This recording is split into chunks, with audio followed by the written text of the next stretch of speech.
La luxe valgus est une déformation du gros orteil sur son métatarsien. On va voir ainsi une déviation vers l'extérieur du gros orteil et le métatarsien qui part vers l'intérieur. La jonction des deux, c'est au niveau de l'articulation, va créer ce qu'on appelle une exostose, cette bosse qu'on appelle l'oignon, et va ainsi se déformer l'articulation.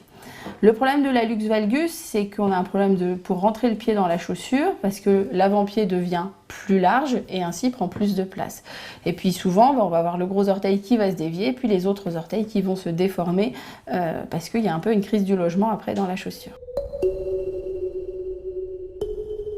L'origine d'un hallux valgus est de deux types. Le premier, on va voir comme facteur héréditaire, papa, mamie. Généralement, ça se transmet entre les femmes de la famille, où on va voir une prédisposition héréditaire. Et le deuxième facteur aggravant vont être principalement les chaussures. Une chaussure trop serrée à l'avant va comprimer l'avant-pied et ainsi entraîner des déformations. Une chaussure à talons trop hauts va aussi nous poser des soucis puisqu'on va surcharger l'avant du pied et ainsi augmenter les déformations. Pas de talons au-dessus de 2 cm. Mais attention, une chaussure trop grande n'est pas bonne non plus. Exemple, la petite ballerine qu'on achète qui est bien ajustée quand on l'achète. Et puis plus on avance, plus elle devient complètement avachie, affaissée et on les perd. Quand on perd une chaussure, qu'est-ce qui se passe? On a un phénomène de grasping, c'est-à-dire les orteils qui se contractent pour tenir la chaussure. Et plus les orteils vont se contracter, plus ils vont se déformer. Et ainsi, la luxe valgus va se créer aussi à ce moment-là.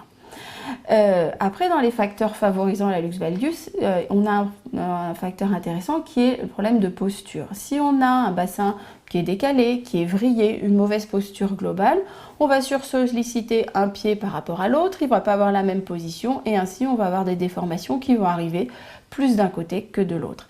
Il est intéressant, avant de commencer toute autre chose, de faire un bilan de podologie pour voir quelle est justement votre statique. Parce que souvent, on a la luxe valgus qui se développe d'un côté et pas de l'autre. C'est la preuve qu'il y a une asymétrie et un trouble postural.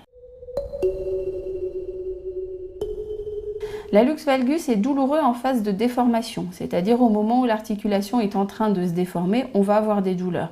Par contre, une fois qu'il est déformé, généralement, on n'a pas de douleur. On voit souvent des personnes âgées ou des gens avec des pieds très déformés, on se dit « oh là là, mon Dieu, qu'ils doivent avoir mal ». Non, une fois que c'est déformé, ça ne fait plus mal. Mais ça reste un problème de chaussage et un problème esthétique. Les traitements de la luxe valgus sont multiples, mais déjà avant de penser à l'opération, sachez que le podologue peut vous apporter des réponses pour essayer de vous soulager et de faire en sorte que vous soyez mieux dans vos chaussures et dans vos pieds. Première chose, c'est donc le bilan de podologie pour voir si grâce à des semelles orthopédiques, on peut modifier vos appuis et ainsi décharger la zone d'appui. Deuxième chose, le podologue peut vous confectionner un écarteur qui va avoir pour but de séparer le gros orteil de son orteil d'à côté pour l'écarter et lui redonner une angulation plus correcte, ce qu'on appelle une orthoplastie. On peut aussi confectionner une contention nocturne qui sont des appareillages qu'on va mettre la nuit pour permettre de tenir le gros orteil et d'éviter la déformation. L'opération sera envisagée quand tous les recours ont été utilisés. Une fois que vous avez déjà fait toutes ces étapes et que rien ne vous apporte de soulagement, l'opération peut être une solution intéressante. Pour chausser une déformation avec la luxe valgus, on va surtout essayer bien ses chaussures et de s'assurer que ça rentre de façon en largeur, qu'il n'y ait pas de souci.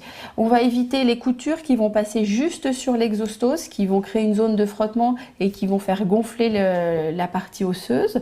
Et on va faire attention d'être bien chaussé. Sachez qu'il existe aujourd'hui maintenant de multiples chausseurs qui proposent différentes largeurs ou des chaussures plus adaptées à l'avant-pied large.